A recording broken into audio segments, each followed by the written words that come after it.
Hi, this is Director of Sales Sarah Tugender, and I am coming to you with this tool right here called, for Gene SNP DNA Analysis, called Associated SNPs and Scientific Literature. And I want to just tell you how this is a great tool to help really anyone understand and become interested in gene SNP DNA analysis. And then it is a really great tool that's going to help practitioners with their interpretation.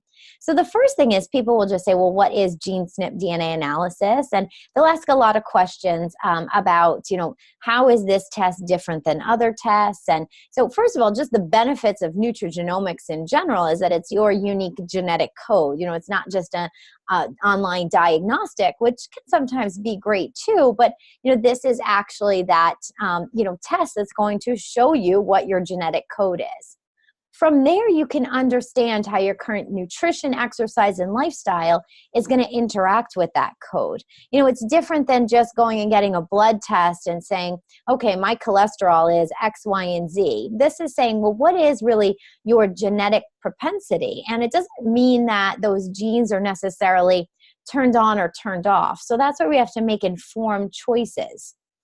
And some of the genes, right, you can almost see what their expression is or isn't, or if they are turned on or aren't. For instance, you could have a lot of genes that are saying that you have an increased likelihood of being obese. And you can see if you're obese or not, or, do something as simple as a BMI test. But, something that you can't see quite as easily is, let's say, like vitamin D utilization.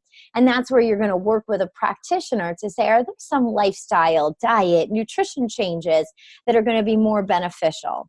And instead of going on a wild goose chase and figuring out, well, what is going to be optimal for my body, you can go towards where your genetic code is saying things might be a little off in this area. This is where you should focus on.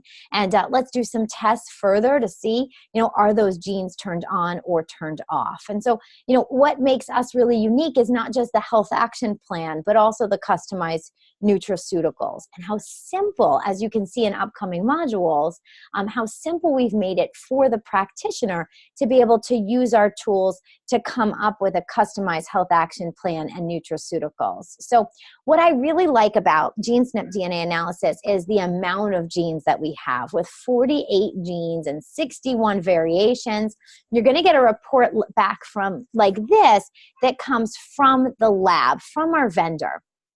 And the vendor basically puts on a lens of obesity when the vendor is writing this book to talk about the genes. So all of the descriptions, all the information that you're going to see in here sort of has that undertone of how does this relate to obesity, which is great, but genes don't work in a vacuum. There's a lot of genes that influence many different functions in the body, right? They say like the knee bone's connected to the ankle bone, the systems are all connected. And so we can't look at genes in a vacuum like that. We can't just say, this is the gene for obesity, this is the gene for behavior. Not really. A lot of these genes play multiple roles, right? If you look at different pathways, if you look at different systems, you'll see all the different, genetic influences over so many different, metabolic cascades throughout our entire body. And so what is great with this tool is if you're working with certain practitioners, you can say, these are the genes that are really important when you're looking at, let's say, behavior with your patients, who that's what their focus needs to be. And for both the consultant and the practitioner that's wondering about the scientific strength, because we always choose genes with a really high scientific strength. If there's questions about that, here is where we've listed out the different genes that are associated with behavior and those associated the associated scientific articles for you to go ahead and look at. Cholesterol metabolism, triglyceride balance, vascular flow, and tissue development. There's a whole set of genes that are really more related to that, as well as obesity. But if you wanted just to look at it from the lens of, cholesterol metabolism, these are the genes that you'd look at. antioxidant function, immunity, and detoxification.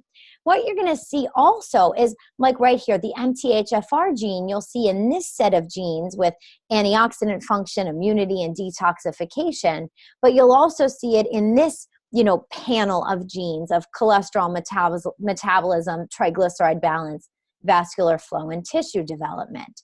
So you may see multiple genes repeated because you can use that data from that gene to look at it, through different lenses, through different scopes. And so, what I like about this is this tool has already sort of put it into panels.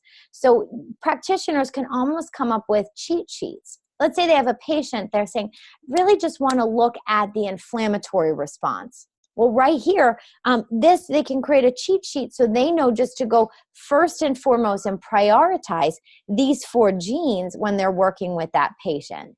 And so that's what I really like about this is it is a tool that has kind of helped with our practitioners create those scopes of practice for them. Take things, not every practitioner will read all 48 genes with every patient. Or maybe they won't read all 48 genes with every patient just at one time, because we have to prioritize things. There's only so much time in the day. There's only so many changes we're going to make. Sometimes we need to, almost triage a bigger problem and get to working towards optimal health, right? We work on a spectrum of where are you and where would you like to be? And some people, we just have to continue to move them across the continuum. And we're doing that, through a series of patient visits, through a series of meetings, of intensive behavioral counseling. And so this is a nice tool that I think that every practitioner should have when they're working with GeneSNP, that every consultant should have when they're working with practitioners.